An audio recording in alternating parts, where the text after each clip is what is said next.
Ma sœur a volé 230 000 $ du fonds d'études de mon fils, puis m'a mise à la porte de ma propre entreprise. Alors j'ai exposé chaque reçu. Bonjour, je m'appelle Taran. Ma sœur a volé 230 000 $ du fonds d'études de mon fils et a eu le culot de me renvoyer de l'entreprise que j'ai bâtie de toutes pièces. Mais ce n'était pas le pire. Le pire, c'était la manière silencieuse dont tout cela s'est produit. Pendant que j'essayais de maintenir la paix, pendant que je faisais confiance, pendant que je restais loyal à une famille qui m'excluait déjà, un vote du conseil, une signature falsifiée, et soudain, j'étais devenu le passif. Comment une femme devient-elle un fantôme dans sa propre histoire? Et que faites-vous lorsque les personnes que vous pensiez protéger votre enfant sont celles-là même qui mettent son avenir en danger? Le grenier était humide et sentait le renfermer, et la lumière de l'unique fenêtre ne suffisait pas à dissiper l'odeur de vieux papier et de bois. Calista avait déjà pris en charge le tri. Elle avait sorti son porte-bloc, les manches de son blazer soigneusement retroussées jusqu'au coude, comme si elle se préparait pour une chirurgie au lieu de passer en revue les affaires de notre père. J'ai suivi son exemple, mais chaque fois que je prenais un dossier ou ouvrais un tiroir, je me sentais comme une intruse. Eleanor était assise dans le fauteuil du coin, les mains croisées, parlant peu. Ce n'était pas surprenant. Elle était silencieuse depuis les funérailles, ne s'exprimant que par des instructions laconiques ou des observations vides comme « Ton père gardait toujours ces clés-là » ou « Il ne m'a jamais laissé toucher ce tiroir ». Je ne m'attendais pas à de la chaleur, mais le silence me piquait quand même. Calista, comme toujours, se déplaçait avec cette compétence aiguisée qui donnait aux autres l'impression de tâtonner. « Peux-tu me passer ce classeur rouge » a-t-elle demandé sans lever les yeux. Je le lui ai passé. Elle l'a ouvert, a griffonné quelque chose et l'a placé dans la boîte d'archives. Je l'ai observé un moment, voyant avec quelle facilité elle décidait ce qui restait et ce qui ne restait pas. Je savais qu'il valait mieux ne pas discuter. Mon rôle dans cette famille avait toujours été plus celui d'une auditrice que d'une oratrice, plus celui d'une observatrice que d'une participante. Puis j'ai vu le livre. Il était coincé entre deux registres comptables sur une étagère, sa tranche à peine visible. Bâtir la confiance en famille. J'ai failli rire. Mon père n'était pas vraiment subtil avec ses lectures. Je l'ai sorti, avec l'intention de le feuilleter, peut-être de trouver une note en marge ou un passage surligné. Au lieu de cela, quelque chose a glissé de l'intérieur et a atterri doucement sur ma chaussure. C'était une lettre pliée, jaunie sur les bords. L'écriture était sans équivoque la sienne, précise, en lettres capitales, comme il signait toujours les cartes d'anniversaire. Je l'ai ouverte lentement. Mon intention est que mes deux filles soient traitées sur un pied d'égalité, non seulement en termes de biens, mais aussi de contrôle. Taran a autant d'enjeux dans l'avenir de cette entreprise que Calista. C'est mon souhait. Je suis resté figé. Ce n'était pas ce qui avait été lu à voix haute il y a 2 semaines. Le testament que Calista avait présenté disait « Nous partageons tout à parts égales », oui, mais il lui donnait le plein contrôle. Elle était nommée unique exécutrice testamentaire avec une autorité étendue sur les décisions, les finances, l'héritage, et j'avais accepté cela silencieusement, stupidement. Je me souviens d'être assise dans cette pièce, Eleanor pleurant doucement, Calista lisant le document juridique comme si c'était les saintes écritures. Je me souviens d'avoir hoché la tête, engourdi par le chagrin, sans remettre en question un seul mot. Mais la signature, celle de la lettre que je tenais maintenant, avait cette fioriture étrange qu'il n'utilisait que pour les lettres personnelles. La signature du testament était plus nette, plus formelle, comme un modèle. Peut-être que cela ne signifiait rien. Peut-être que cela signifiait tout. Mon téléphone a vibré dans ma poche. J'ai jeté un coup d'œil à l'écran. Un message de Gavin. Je ne lui avais pas parlé depuis plus d'1 an. Pas depuis que nous avions finalisé le divorce et convenu que Jolie vivrait avec moi à plein temps. Il n'y avait aucune raison pour qu'il m'envoie un message maintenant. Je sais que ce ne sont pas mes affaires, mais je t'avais prévenu à son sujet. Pas de bonjour, pas de contexte, juste ça. J'ai fixé le message plus longtemps que je n'aurais dû. Je n'ai pas répondu. Il n'y avait rien que je puisse dire qui ait du sens. Ce soir-là, nous avons dîné ensemble, toutes les 3. C'était le premier repas de famille depuis les funérailles. Eleanor avait préparé son rôti sec habituel, et Calista avait apporté une bouteille de vin que je n'avais pas demandé. Elle s'est versé un verre et s'est assise directement dans le fauteuil de notre père. Aucune d'elles n'a scié. Eleanor a passé les petits pains comme si rien n'avait changé, mais je l'ai vu. La façon dont les doigts de Calista tambourinaient sur la table. La façon dont elle pliait sa serviette comme il le faisait. La façon dont elle regardait de l'autre côté de la table comme si tout cela lui appartenait maintenant. Je n'ai rien dit. J'ai mâché. J'ai hoché la tête. J'ai observé. Après le dîner, je suis rentré en silence. Jolie était chez une amie. La maison était calme. Je suis entré dans mon bureau et j'ai ouvert le petit coffre-fort que mon père m'avait donné il y a 5 ans. Je n'y avais pas touché depuis des lustres. À l'intérieur se trouvaient des documents, des certificats de naissance, de vieilles notes de partenariat, et une épaisse enveloppe avec mon nom écrit de sa main. Je l'ai sorti. Sur le devant, il était écrit, au cas où elles se retourneraient l'une contre l'autre. L'enveloppe reposait sur la table comme si elle avait quelque chose à dire. Je n'y avais pas touché depuis la nuit dernière, mais je n'avais pas cessé d'y penser non plus. La lumière du matin filtrait à travers les stores de la cuisine, projetant de longues lattes sur la surface. Et j'étais assise là, toujours dans le même sweatshirt avec lequel j'avais dormi, à fixer mon nom écrit de la main de mon père. À l'intérieur, niché entre des instructions pliées et une copie de son ancien registre commercial, se trouvait une procuration numérisée, datée de 11 mois, signée par moi.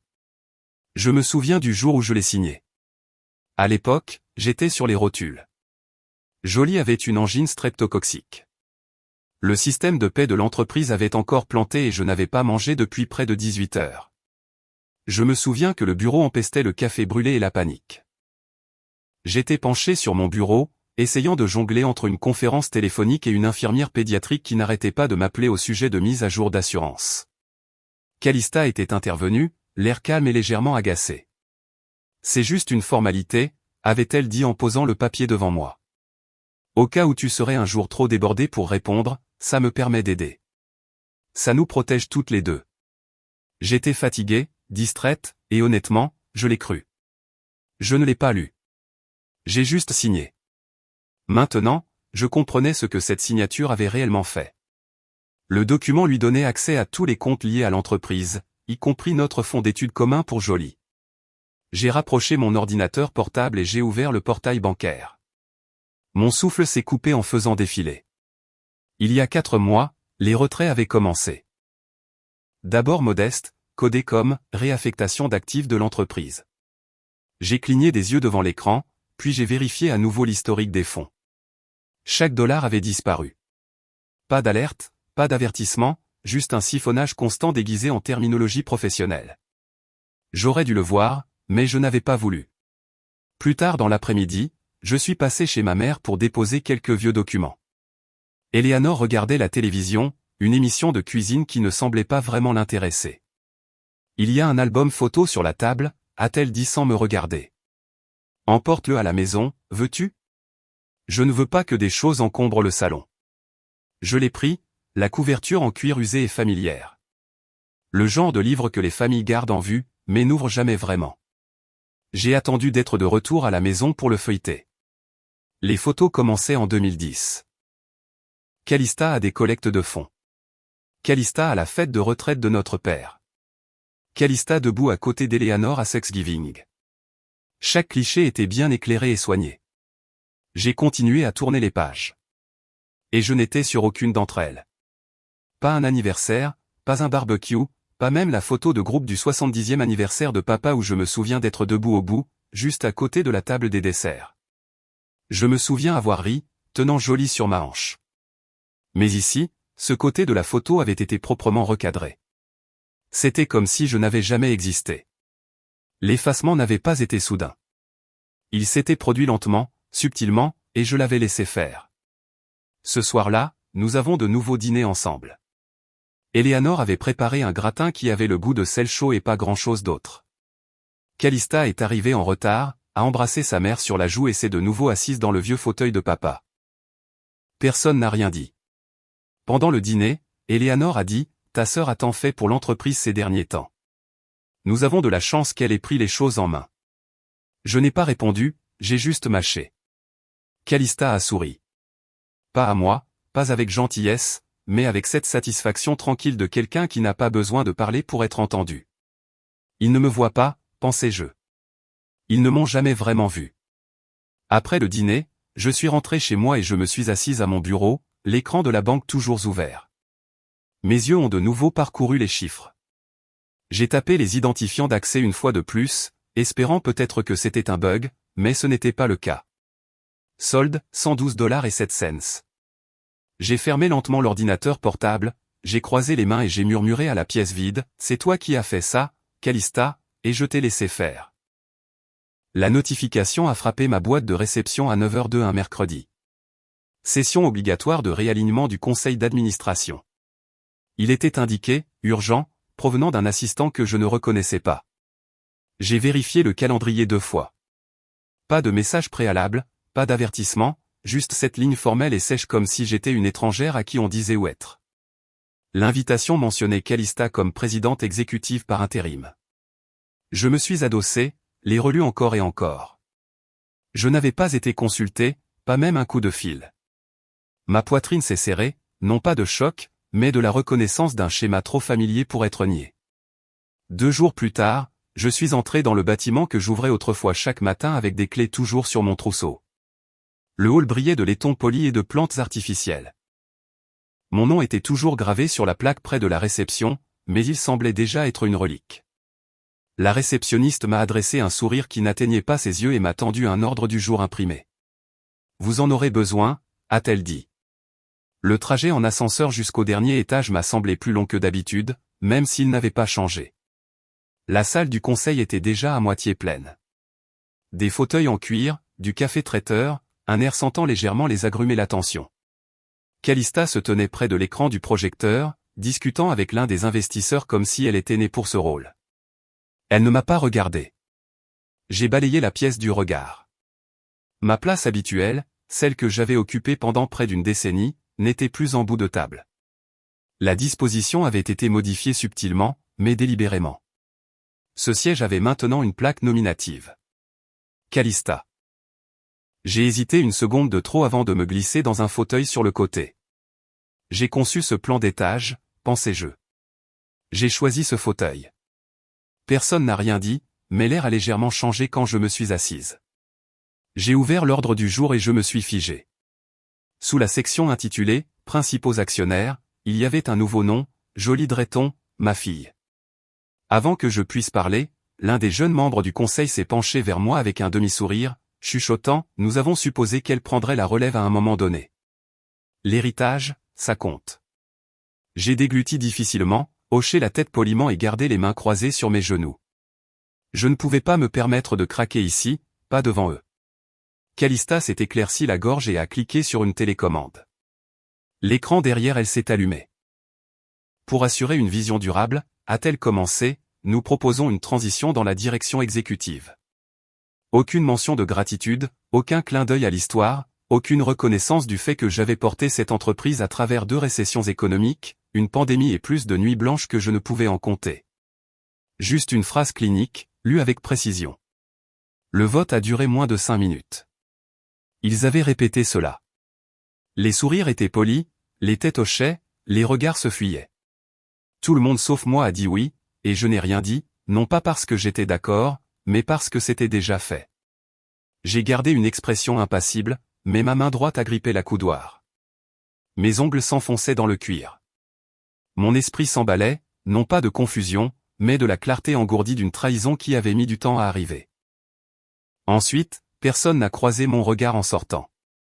J'ai marché lentement jusqu'aux toilettes des femmes, j'ai verrouillé la porte, me suis regardé dans le miroir. Mon badge pendait toujours à mon cou comme une étiquette à une fête où je n'étais plus invité. Je l'ai retiré, les plié dans ma paume comme s'ils pouvaient se briser. Ils ne m'ont pas seulement renvoyé, ai-je murmuré au silence carrelé. Ils sont en train de me remplacer. Je suis rentré en silence. Les rues du centre-ville défilaient devant ma fenêtre comme des chapitres que je n'étais pas prêt à fermer. Dès que j'ai franchi la porte d'entrée, j'ai laissé tomber mon sac à main, j'ai ouvert mon ordinateur portable et j'ai essayé de me connecter au système partagé de l'entreprise. Accès refusé. J'ai rafraîchi la page. Même résultat. Je me suis adossé, le cœur calme maintenant. J'ai fouillé dans le placard près de mon bureau et j'ai sorti une vieille clé USB étiquetée de ma main, Finance des débuts, copie du grand livre personnel. Ce n'était pas juste une sauvegarde. C'était une bouée de sauvetage. Ce fichier n'était pas seulement pour les archives. C'était mon filet de sécurité. Et maintenant, c'était ma seule arme. J'étais garé de l'autre côté de la rue de l'école de Joly, le moteur au ralenti, regardant les enfants sortir du bâtiment avec leurs sacs à dos et leurs suites d'équipe. Le soleil de fin d'après-midi striait le pare-brise, réchauffant mon visage. Mais le froid était en moi, s'installant plus profondément à chaque seconde. J'ai de nouveau affiché l'écran de connexion du compte du fonds d'études, m'accrochant à un faible espoir que c'était un bug. Peut-être une mise à jour du pare-feu. Peut-être une réinitialisation temporaire de l'accès. N'importe quoi. J'ai tapé mes identifiants 2 fois. Accès refusé. Mes yeux sont restés fixés sur l'écran tandis que mes doigts planaient inutilement au-dessus du clavier. Chaque fois que j'essayais de comprendre jusqu'où cela était allé, une autre trappe s'ouvrait sous moi. Le fond que j'avais commencé quand Joly avait 6 ans. $200 par mois au début, puis plus quand l'entreprise a commencé à croître. Calista avait dit qu'elle doublerait la mise. Elle ne l'a jamais fait. Joly est sortie du bâtiment à ce moment-là, discutant avec une autre fille, riant, les cheveux attachés en une tresse comme elle le faisait pour les sorties scolaires. Ma poitrine s'est serrée. Elle a repéré la voiture et a trottiné vers elle. Alors qu'elle tendait la main vers la portière, une femme, une habituée de l'association des parents d'élèves, s'est mise sur son chemin. J'ai entrouvert la fenêtre juste assez pour entendre. Ta mère ne se bat toujours pas pour cette histoire d'entreprise, n'est-ce pas? Le corps de Joly s'est raidi. Son sourire a vacillé. Elle n'a pas répondu, a juste hoché la tête poliment et est montée dans la voiture. Le silence dans cette voiture était plus lourd que tout ce que Calista m'ait jamais dit en face. Nous n'avons pas parlé sur le chemin du retour. Joly regardait par la fenêtre et je gardais les mains à 10h10 comme si nous étions des mannequins dans une vidéo de sécurité. Elle n'avait pas besoin de savoir ce que je pensais. Elle le savait probablement déjà. 20 minutes plus tard, mon téléphone a sonné. Le nom de Joly sur l'écran. J'ai répondu, confuse. Elle était encore à l'école, probablement dans le bureau du conseiller. Ils m'ont appelé, a-t-elle dit doucement. Le responsable de l'aide financière. Je n'ai pas respiré. Ils ont signalé l'activité du compte, ont dit que les retraits ressemblaient à un transfert d'actifs. Ils pensent que nous avons menti sur le FAFSA. Sa voix s'est brisée sur le mot « menti ». J'ai senti tout en moi se figer. Je n'ai pas menti, maman. Je jure que non. Tu n'as pas menti, ai-je dit fermement.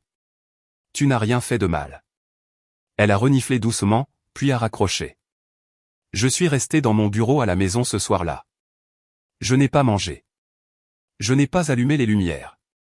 La lueur de la lampe de bureau projetait de longues ombres sur les piles de vieux papiers, des rappels de l'époque où je pensais encore qu'être méticuleux suffisait à nous protéger.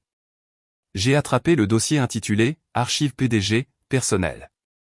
À l'intérieur, là où je l'avais laissé, se trouvait le fichier « Annulation de paie, calista.pdf ». Je l'ai ouvert lentement, j'ai parcouru les lignes surlignées, les retraits, les approbations, les écritures fictives sous des codes de projet qui n'existaient plus. Ma mâchoire s'est crispée. Elle n'avait pas seulement volé de l'argent. Elle avait fait en sorte que j'ai l'air d'avoir approuvé. Chaque dollar disparu du fond de Joly avait mon nom flottant quelque part dans les métadonnées, obscurci, mais traçable. J'ai fermé le fichier, me suis adossé. Il ne me restait plus aucune incrédulité, juste une précision, comme une aiguille se dirigeant vers une veine. J'ai pris mon téléphone, j'ai ouvert un nouveau message à Calista. Tu n'as pas seulement pris à moi, tu as pris à ma fille. J'ai fixé les mots, les ai relus, les ai effacés. Au lieu de cela, j'ai ouvert le navigateur et j'ai tapé un mot, lanceur d'alerte. Je n'ai pas appuyé sur rechercher tout de suite. J'ai fixé le curseur clignotant un long moment, entendant la voix de mon père dans ma tête, la façon dont il disait, si tu veux tenir bon, sache d'abord où tu te trouves. Cette nuit-là, je n'ai pas rêvé de dîner de famille, de salle de conseil ou d'excuses que je n'obtiendrai jamais. J'ai rêvé de chiffres, et je me suis réveillé prête à affronter les mathématiques de la trahison. Je n'ai pas dormi cette nuit-là, pas même une minute. La voix de Joly résonnait dans ma tête. Ces 4 mots qu'elle avait murmurés comme une confession, ils pensent que j'ai menti. Je les entendais en boucle, chaque fois plus en colère que la précédente. Le temps que le soleil commence à grimper au-dessus des toits, j'étais déjà dans ma voiture, en route pour chez Eleanor. Les routes étaient calmes, mais mon pouls ne l'était pas. À chaque kilomètre parcouru, je me rappelais que je ne crierais pas. Je ne supplierais pas. Je serais calme et tranchante. La maison avait la même apparence. Des haies taillées, des parterres de fleurs trop parfaits pour être touchés. J'ai franchi la porte d'entrée sans frapper. La voix de Calista résonnait de la cuisine. Quand je suis entré, elle était déjà à la table du petit déjeuner, habillée comme si elle se rendait à un cours de bar, leggings, chignon parfait, pas une goutte de sueur. Eleanor était assise en face d'elle dans sa robe de chambre, remuant tranquillement son thé. Elle ressemblait à une image bien huilée d'un magazine de style de vie jusqu'à ce que je tire la chaise et m'assoie. As-tu déplacé de l'argent du fonds d'études de Jolie vers un compte de l'entreprise? Calista n'a pas scié. Bonjour à toi aussi. As-tu fait ça?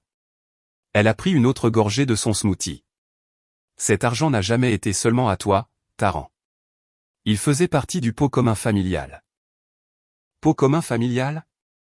C'est ainsi qu'elle appelait le compte que j'avais financé, suivi et protégé pendant plus d'une décennie. Le compte à mon nom, celui que notre père m'avait aidé à ouvrir. Pot commun familial, comme si elle venait d'emprunter le tuyau d'arrosage. Je n'ai pas regardé Eleanor. Je n'en avais pas besoin. Elle n'avait pas bronché. N'avait pas haleté. Juste remué son thé comme elle le faisait toujours quand les choses devenaient trop réelles. Ma voix n'a pas tremblé. Mes mains ne se sont pas crispées. Je suis juste resté debout. Sur le chemin du retour, la rage m'a rattrapé. À un feu rouge, j'ai vérifié mon téléphone. C'était là. Le dernier poste de Calista, parfaitement synchronisé avec la réunion du matin à laquelle je n'avais pas été invité.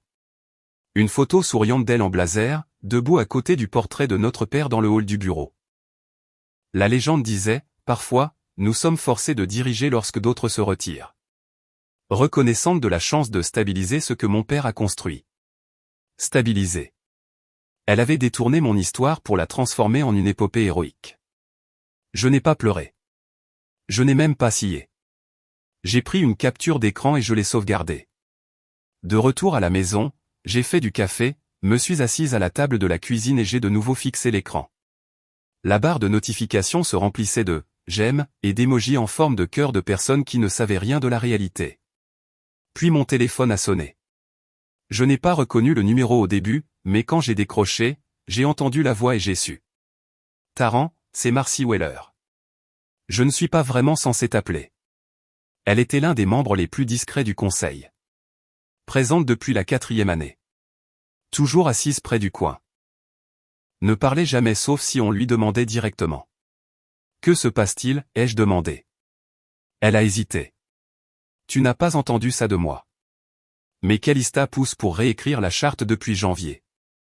La restructuration du conseil n'était pas une réponse. C'était planifié. Mon souffle s'est coupé.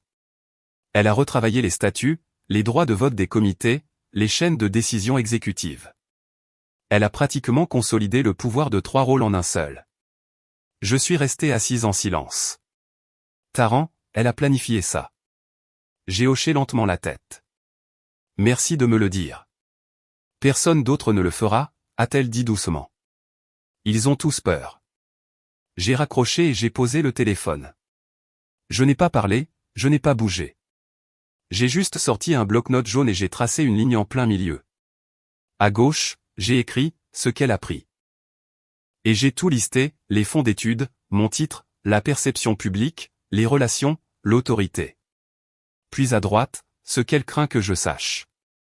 Ce n'était pas une longue liste, mais elle était précise. Des traces écrites, des mémos vocaux, des signatures que je n'ai jamais données. Des procès-verbaux de réunions où je n'étais pas. Le genre de choses qui ne crient pas, mais qui tranchent. J'ai appuyé si fort sur le stylo qu'il a presque fendu la page. Je l'ai arraché, l'ai plié, l'ai glissé dans un nouveau dossier que j'avais étiqueté « pièce à conviction ». Enfin, j'ai imprimé son post sur les réseaux sociaux, celui où elle se peignait en martyr. Je l'ai plié soigneusement et l'ai glissé derrière la liste. Puis j'ai ouvert mes contacts, j'ai fait défiler au-delà de la famille, des clients, de tout ce qui appartenait à mon ancienne vie. Je me suis arrêté à un nom. Rachel. J'ai appuyé sur composer. Rachel, ai-je dit, j'ai besoin d'une expertise en jury comptabilité. Discrète, rapide et légale. Si c'est la guerre, me suis-je murmuré après avoir raccroché, alors je parlerai la langue qu'il respecte, propre, calme et corporative. Jolie n'a pas parlé en entrant. Elle a juste posé l'enveloppe sur le comptoir avec un calme qui n'appartenait pas à un visage d'adolescente. Son sac à dos a glissé de son épaule, atterrissant à côté du tabouret avec un bruit sourd. Elle n'a pas enlevé ses chaussures, n'a pas pris de collation, n'a pas établi de contact visuel. J'ai fixé l'enveloppe comme si elle était sur le point d'exploser. J'ai attendu qu'elle soit à mi-chemin des escaliers avant de la prendre. Le logo de Stanford a été la première chose que j'ai vue. Mon estomac s'est noué. Je l'ai ouverte lentement, comme si la douceur pouvait changer ce qui était à l'intérieur. Chère mademoiselle Hollowell, nous avons le regret de vous informer qu'en raison d'incohérences dans le soutien financier vérifié. J'ai arrêté de lire. C'était donc ça, voir l'avenir de son enfant s'évanouir dans un paragraphe. J'ai posé la lettre et je me suis dirigé vers sa chambre. La porte était ouverte. Elle était assise sur son lit, un casque sur les oreilles, fixant un écran d'ordinateur portable vide. Jolie. Elle a enlevé son casque, mais ne m'a pas regardé. Je ne savais pas, ai-je dit. Il ne. Je veux juste arrêter d'expliquer tes problèmes aux gens. Sa voix ne s'est pas brisée. Elle est tombée, nette, tranchante, comme si elle l'avait répété. Non par dépit, mais par fatigue. Je ne suis pas en colère contre toi, a-t-elle ajouté plus doucement. Je suis juste fatigué de faire semblant de ne pas entendre ce qu'ils disent. Je n'ai pas répondu. Je ne le pouvais pas. J'ai juste hoché la tête et je suis sorti tranquillement. Le silence dans ma voiture 1 heure plus tard était plus fort que sa voix. J'ai conduit jusqu'à un garde-meuble en périphérie de la ville, un que je n'avais pas ouvert depuis plus de 5 ans. J'avais encore la clé, rouillée mais intacte. Le local sentait le vieux carton et l'ambition oubliée. J'ai fouillé dans des boîtes étiquetées, phase un impôt 2014 contrat fournisseur, jusqu'à ce que je trouve celle marquée, divers entreprises. À l'intérieur, enfouie sous des chargeurs de téléphone obsolètes et des stylos de marque, se trouvait une enveloppe scellée. Le nom sur la carte était C. Hollowell, mais les transactions étaient les miennes. Ou plutôt, elles avaient été faites en mon nom. Quelqu'un avait utilisé cette carte, mon nom, pour payer des choses que je n'avais jamais approuvées. Des vols, des séjours à l'hôtel, des repas étiquetés, séminaires du conseil, réservés des mois après mon éviction. Je suis resté là avec la carte dans la main, la preuve de l'usurpation d'identité vibrant dans ma paume. De retour à la maison, j'ai numérisé les transactions et les ai envoyées par email à Rachel avec une note, celle-ci est flagrante. Sa réponse est arrivée 30 minutes plus tard. Donne-moi 72 heures. Si elle a déplacé de l'argent, je trouverai les empreintes. Je me suis assise à la table de la salle à manger ce soir-là et j'ai tout enlevé. Assiettes, bougies, serviettes décoratives, tout a disparu. À leur place, j'ai disposé des chemises en manille. Ce que je sais, ce que je peux prouver, ce que je suis prête à dire. J'ai imprimé les relevés, étiqueté les PDF, recoupé les eurodatages. Non pas par colère, plus maintenant, mais par clarté. Puis mon téléphone a vibré. C'était de Calista. Juste une ligne. Tu n'aides personne en fouillant, Taran. J'ai fixé l'écran, j'ai posé le téléphone, face vers le bas, et je suis retourné surligner des lignes sur un tableur. Si elle pensait que je reculerais maintenant, elle avait sous-estimé la femme qu'elle avait enterrée pendant des années. C'était un coup frappé, pas une sonnette. Un coup discret, poli, comme celui qui annonce de mauvaises nouvelles enveloppées de courtoisie. J'ai ouvert la porte et j'ai fait face à un homme en costume gris qui n'a même pas demandé si j'étais Taran Hollowell. Il le savait déjà. Il m'a tendu une enveloppe épaisse, a offert un léger hochement de tête et est retourné à sa voiture. Je suis resté là avec cette enveloppe dans la main, son poids m'étant désormais familier. Les mots en haut étaient en gras et froid. Avis de poursuite civile. Calista me poursuivait en justice. Faute de gestion financière, diffamation. Le langage était net, comme tous les documents juridiques, stérile, sans effusion de sang, mais le message était clair. Elle veut m'enterrer avant que je puisse parler. J'ai pris une inspiration, j'ai posé les papiers sur le comptoir de la cuisine et j'ai pris mon téléphone. Il a sonné 2 fois avant qu'Eleanor ne réponde.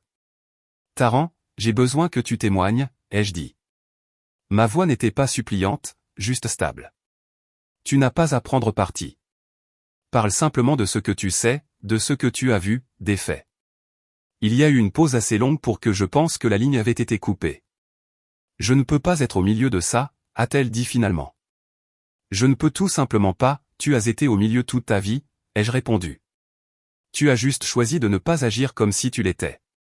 Elle n'a pas répondu. Je n'ai pas attendu qu'elle le fasse. 1 heure plus tard, Rachel a appelé. J'en ai trouvé 3, a-t-elle dit. 3 transferts non autorisés enfouis dans une catégorie de réserve que Calista a renommée il y a 6 mois. Elle faisait les 100 pas. Je pouvais l'entendre dans sa respiration. La même clé d'accès pour les 3. La tienne, mais les métadonnées sont liées à son appareil. On peut remonter jusqu'à ça. Est-ce suffisant pour ouvrir une enquête criminelle? Oui, mais cette voie devient publique, Taran. Il n'y a pas de retour en arrière. Je ne suis plus là pour chuchoter, ai-je dit.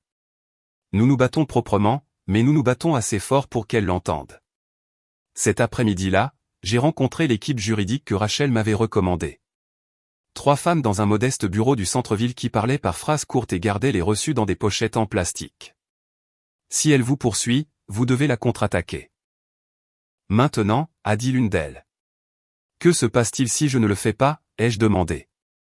Elle contrôle le récit. Vous défendrez votre nom dans un prétoire, au lieu d'affirmer votre vérité. J'ai hoché la tête. Alors je gagnerai haut et fort, mais de manière documentée. En début de soirée, j'étais de retour dans ma voiture, tournant dans un quartier familier sans le vouloir. Je me suis garé dans une rue latérale en face de la maison d'Eleanor. À travers la fenêtre du salon, je l'ai vue assise sur le canapé, un verre de vin à la main, riant avec Calista. Elles avaient l'air si normales, comme si c'était un mardi ordinaire, comme si je n'avais pas été effacé à la fois de la salle du conseil et du salon familial. Je n'ai pas ralenti. Je n'ai pas klaxonné. J'ai continué ma route. C'est à ce moment-là que ça a craqué. Pas mon esprit, pas ma résolution. Juste le dernier fil effiloché de besoin de quoi que ce soit de leur part. Je suis rentré, je suis allé directement à l'imprimante et j'ai sorti la contre-poursuite que j'avais passé la dernière semaine à construire avec l'équipe juridique. Je l'ai lu une fois de plus, de haut en bas. Puis j'ai appuyé sur imprimer. Les pages sont sorties lentement, chacune un clou dans la fausse image que Calista avait travaillé si dur à vendre.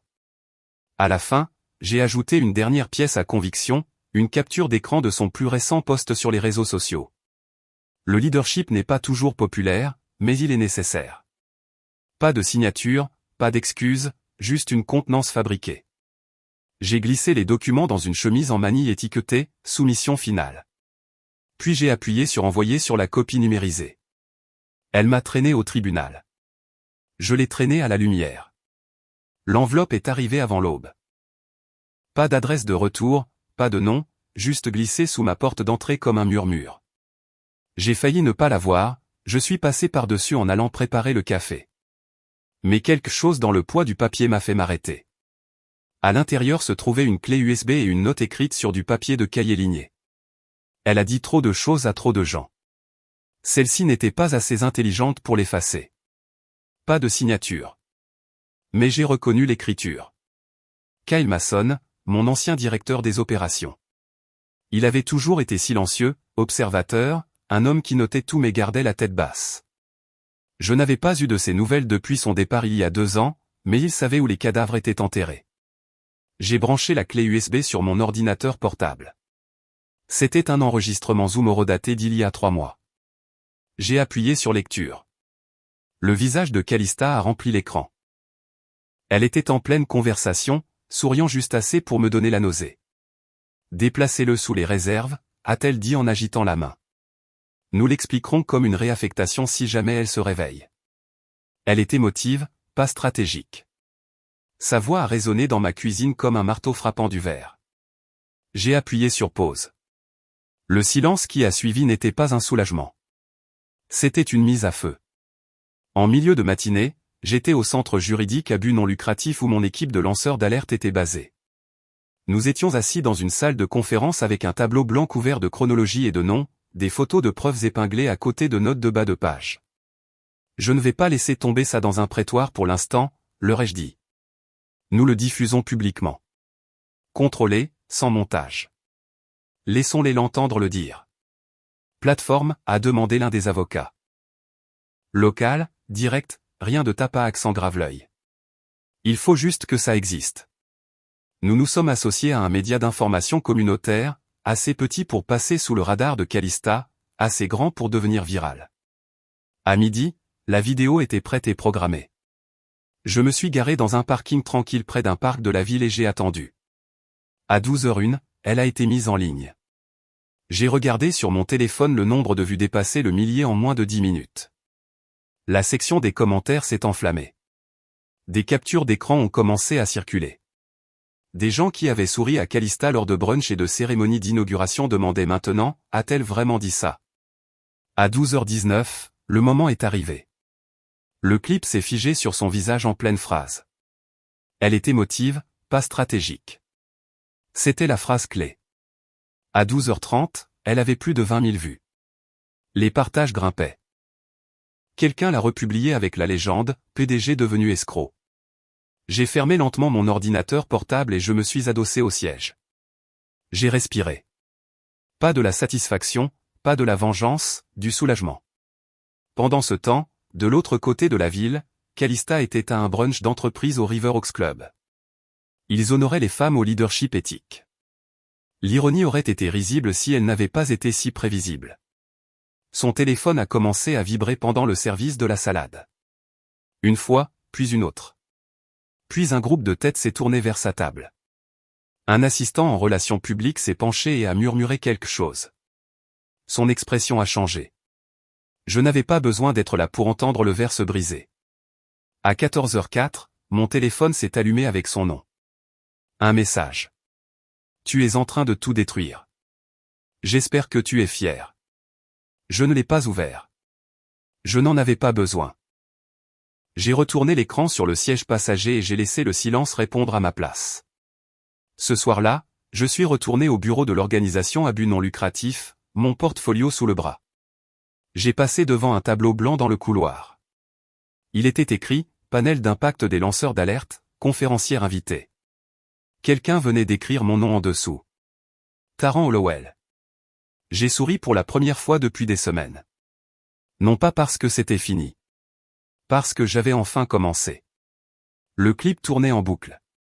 Un que je n'avais pas demandé, que je ne voulais pas, mais que je ne pouvais empêcher de passer sur toutes les chaînes locales et les fils d'actualité que je parcourais. Calista, plus impeccable que jamais, assise dans un studio avec un éclairage doux et un chemisier bleu marine parfaitement repassé. Le présentateur s'est penché en avant, feignant la neutralité, et lui a demandé sans détour, « Les accusations portées contre vous sont-elles vraies ?» Calista a penché la tête, avec la même légère courbure de la bouche qui donnait l'impression qu'elle s'amusait. « Ces allégations sont délirantes et désespérées, » a-t-elle dit, la voix stable, les yeux fixés sur la caméra. J'ai essayé d'aider ma sœur, mais elle refuse d'être aidée. J'ai siroté mon café. L'amertume ne venait pas de la boisson. Elle avait toujours été douée pour dire des mensonges avec un ton inquiet, comme si la trahison était de la gentillesse. La bouilloire s'est éteinte derrière moi. Je n'ai pas bougé. Plus tard dans la journée, Jolie m'a envoyé un message, juste un lien, sans contexte. C'était un extrait d'un déjeuner qui avait eu lieu la veille, une cérémonie de remise de prix pour les femmes dirigeantes locales organisée par un groupe qu'Eleanor ne manquait jamais. J'ai cliqué sur lecture. Eleanor se tenait à la tribune, souriant faiblement, tenant un prix en verre. Elle avait l'air fière, posée. Ma fille Calista est celle qui maintient cette famille unie, a-t-elle dit, les yeux brillants. Elle l'a toujours été. La salle a applaudi. J'ai fermé l'ordinateur portable avant la fin. Je ne l'ai pas jeté, je n'ai pas pleuré, je l'ai juste débranché, l'ai mis de côté et je suis resté assise dans le silence. C'était la véritable fracture. Pas les dépôts au tribunal, pas les relevés bancaires, mais entendre sa propre mère louer sa sœur pour avoir porté une famille à laquelle on n'a jamais été autorisé à appartenir. J'ai appelé Rachel alors que le soleil plongeait sous les toits. Il change l'histoire rapidement, ai-je dit. Je sais, a-t-elle répondu. Mais écoute, nous sommes en meilleure position qu'eux. La perception publique a basculé. Maintenant, ce n'est plus seulement juridique, c'est éthique, et c'est plus difficile pour elle de faire semblant. Il y a eu une pause. Les gens regardent, Taran, a-t-elle ajouté. Je ne reculerai pas, je n'ai jamais pensé que tu le ferais. La nuit tombée, la sonnette a retenti. J'ai ouvert pour trouver Kyle Mazin sur mon porche. Il avait l'air plus vieux que dans mon souvenir, un peu plus de gris aux tempes. Il m'a tendu une petite clé USB. Ce sont de vieux mémos internes, a-t-il dit. Ce qu'elle a essayé d'effacer après ton départ.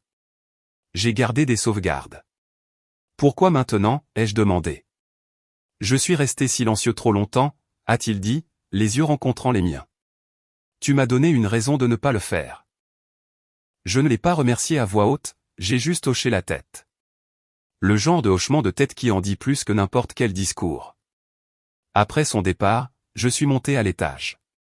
La chambre d'amis avait encore des boîtes empilées dans le coin, celles que je n'avais pas ouvertes depuis mon retour dans cette maison après le divorce. Des étiquettes comme « un jour » et « si besoin ». J'ai décollé le ruban adhésif d'une. À l'intérieur se trouvaient des journaux, des photos, des croquis pour une deuxième entreprise que je n'ai jamais lancée. Je n'ai pas pleuré. J'ai déballé. Non pas parce que j'avais le temps maintenant, mais parce que j'avais la vérité maintenant. Cet espace ne contiendrait plus de choses oubliées. Il me contiendrait tel que j'étais devenu. À minuit, je me suis assise sur mon lit, un verre d'eau à la main, et j'ai relu les messages que j'avais reçus cette semaine-là. Moitié soutien, moitié menace, un mélange d'empathie et de scepticisme qui aurait fait sombrer l'ancienne moi. Maintenant, je les ai simplement classés. Elle a choisi l'image, ai-je murmuré. J'ai choisi la vérité. Voyons maintenant laquelle laissera une marque plus profonde. J'ai ouvert un document vierge et j'ai commencé à rédiger une déclaration personnelle pour le prochain dépôt légal. Une qui ne se contenterait pas de me défendre, mais qui me définirait. L'enveloppe était fine, professionnelle, sans fioritures, juste une page pliée à l'intérieur. Un en-tête que j'ai reconnu immédiatement. Le nouveau conseil d'administration. Ce n'était pas des excuses, loin de là. C'était une offre officielle, consultante en éthique stratégique, un poste qu'il prétendait nécessaire pour rétablir la confiance et la transparence interne. Ce n'était pas le poste qu'il m'avait pris. C'était celui que j'avais gagné par le feu. J'ai posé la lettre à côté de mon café et je l'ai fixée sans ciller. Le mot qui planait dans mon esprit n'était pas satisfaction. C'était équilibre. Le genre de calme. Le genre qu'on n'acclame pas, mais qu'on sent s'installer dans ses os comme quelque chose de dû. 2 jours plus tard, je me tenais derrière un pupitre dans une modeste salle de presse, pas lors d'un événement d'entreprise, pas sur une scène, juste une salle remplie de chaises pliantes et d'auditeurs silencieux. Une organisation à but non lucratif m'avait invité à parler de leadership éthique, et j'avais dit oui. Non pas parce que j'avais besoin d'une plateforme, mais parce qu'il me restait quelque chose à dire. La salle était calme. Une femme dans la 3e rangée a levé la main. Comment avez-vous géré la pression juridique sans craquer? J'ai pris une seconde en me souvenant de qui j'allais briser si je ne tenais pas bon. Il n'y a pas eu d'applaudissements, juste de l'immobilité, ce qui signifiait qu'il m'avait entendu. Après l'événement, je suis rentré lentement, la circulation étant clémente pour une fois. Le ciel commençait à peine à rosir sur les bords. Quand je suis arrivé dans l'allée, il y avait un petit sac cadeau sur le seuil. Pas de carte, juste du papier de soie plié soigneusement à l'intérieur. Je l'ai rentré et je me suis assise sur le canapé, l'ouvrant. À l'intérieur se trouvait une seule feuille de papier, une impression d'une campagne de financement participatif intitulée « Défense juridique pour ma maman ». Elle montrait 56 dons, principalement de petits noms que je ne reconnaissais pas. Au bas, d'une écriture que je connaissais par cœur, je ne savais pas comment aider autrement. Je t'aime, Jolie. J'ai souri à travers mes larmes. Pas le genre de pleurs sanglotants, juste un doux relâchement. La façon dont la tension se dissipe après avoir été retenue trop longtemps. Ma fille n'avait pas demandé de crédit. Elle avait agi alors que je ne savais même pas que j'en avais besoin. Plus tard dans la soirée, les nouvelles locales ont diffusé un court segment, moins de 2 minutes. Calista Hollowell a quitté son poste de directrice exécutive par intérim pour se concentrer sur des questions personnelles. Le conseil n'a pas commenté les enquêtes internes, mais des sources suggèrent qu'un audit par un tiers est en cours. Aucune mention de moi, aucune correction de l'histoire qu'elle avait essayé de tisser, juste le silence enveloppé dans du jargon juridique. Je n'ai pas applaudi. Je ne me suis pas réjoui. Elle avait construit sa forteresse avec mon silence. Quand elle est tombée, je suis simplement parti. Le lendemain matin, Rachel et moi nous sommes retrouvés pour un café dans un petit endroit près du bayou. Elle m'a tendu une petite clé USB dans une enveloppe noire. Tous les dossiers sont scellés, a-t-elle dit. Tout est verrouillé. Plus de fuites, plus de surprises. Qu'est-ce que j'en fais, ai-je demandé. Tu peux la brûler ou tu peux la garder. J'ai regardé la clé USB un moment, l'ai glissée dans mon sac à main. Je la garde, ai-je dit. Pas pour la vengeance, pour le souvenir. La nuit tombée, j'étais de retour au lit, le clair de lune rampant lentement sur le plafond. Jolie s'était endormie des heures plus tôt. La maison était silencieuse d'une nouvelle manière, moins lourde. J'ai ouvert un carnet neuf, un que j'avais acheté des mois auparavant et jamais utilisé. Sur la première page, j'ai écrit « La vérité ne gagne pas toujours, mais elle se souvient de qui est resté silencieux. » Puis, juste en dessous, héritage et intégrité. Certaines histoires ne se terminent pas. Elles évoluent en avertissement, en héritage, en preuve que le silence n'a jamais sauvé personne.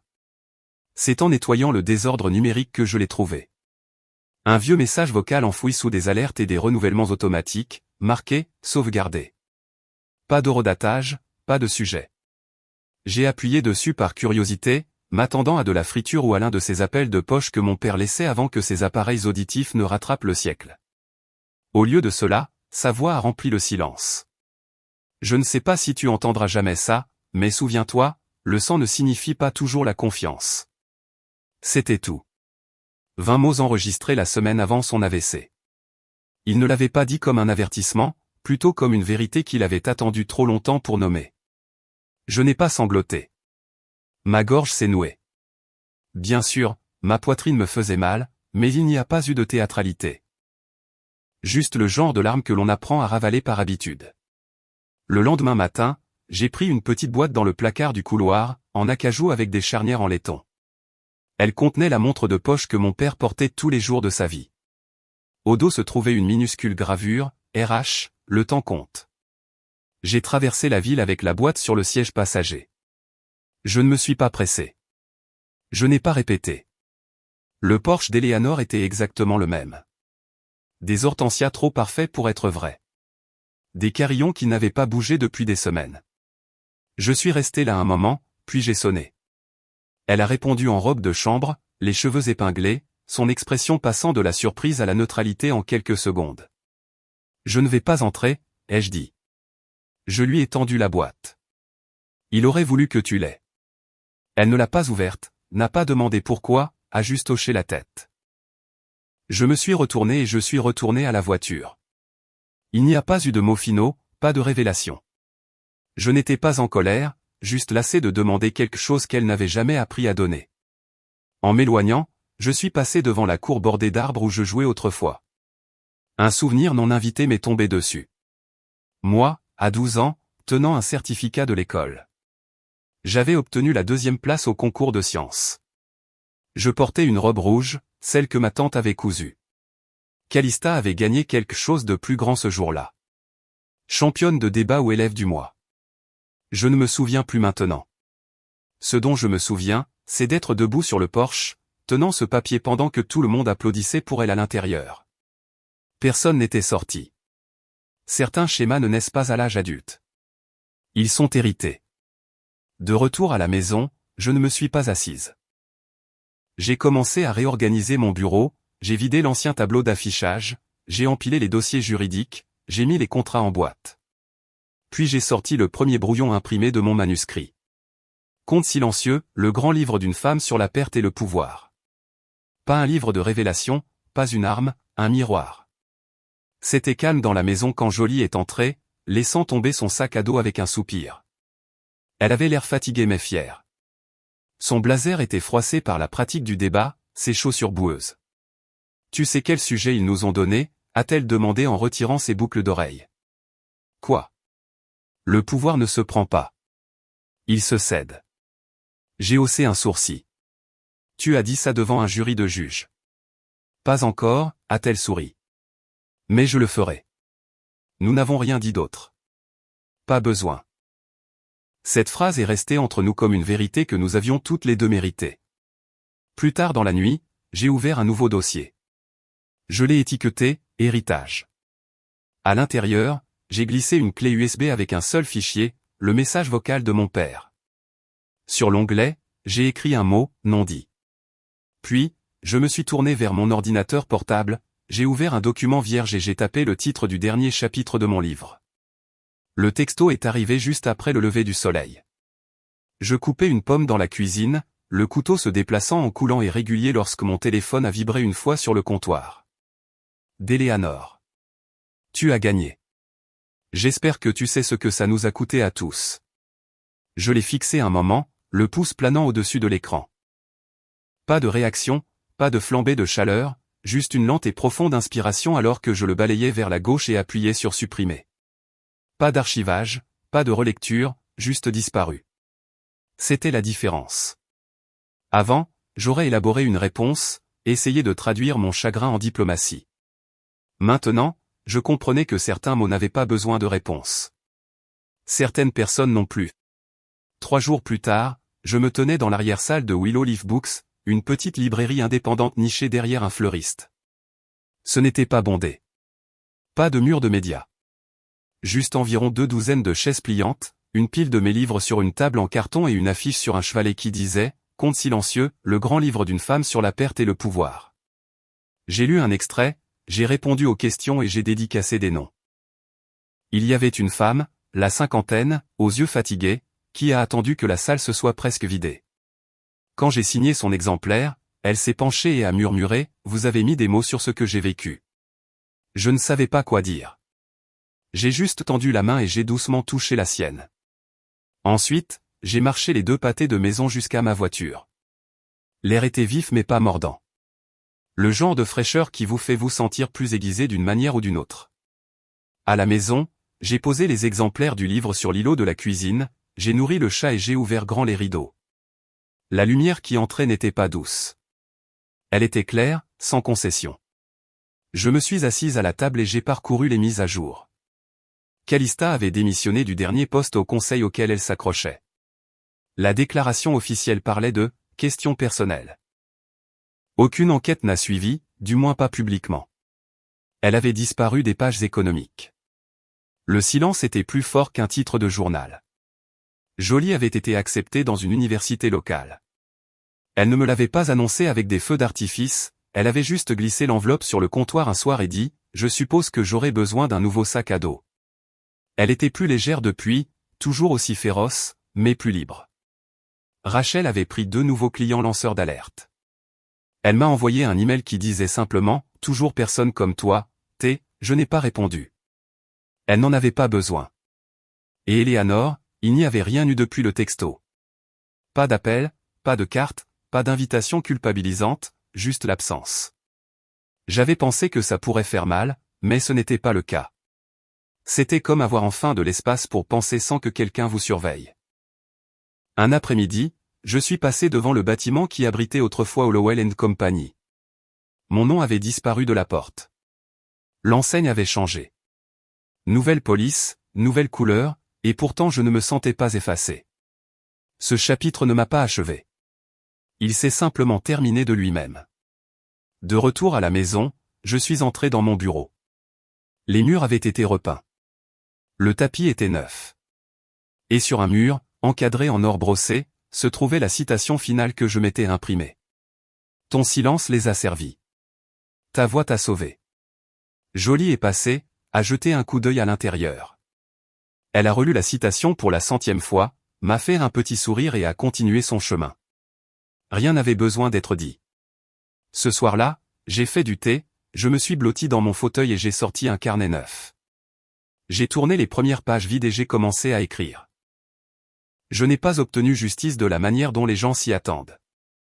Je l'ai obtenu de la manière dont j'en avais besoin, en survivant selon mes propres termes, et je suis toujours là. J'ai laissé le stylo planer un moment. Puis, en haut d'une page blanche, j'ai écrit 2 mots. Prochaine histoire. En y repensant, je réalise maintenant que la survie ne consiste pas seulement à traverser le feu. Il s'agit de savoir quand cesser d'attendre que les autres vous sauvent. Il m'a fallu des années pour comprendre que rester silencieuse ne me rendait pas gracieuse. Cela me rendait invisible. Le jour où j'ai choisi de parler, de documenter, de tenir bon, je n'ai pas seulement sauvé l'avenir de ma fille. J'ai reconquis ma propre voix. Si vous vous êtes déjà senti effacé par quelqu'un que vous aimez, ignoré dans une pièce que vous avez aidé à construire, ou blâmé pour avoir fixé des limites, vous n'êtes pas seul, et vous n'êtes pas brisé. Parfois, la forme de justice la plus digne est de bien vivre sans avoir besoin de permission. Alors maintenant, je vous demande, quelle vérité avez-vous tue pour maintenir la paix? Quel héritage façonnez-vous en restant silencieux? Si cette histoire vous a touché, laissez un commentaire avec un, ou dites-moi d'où vous regardez.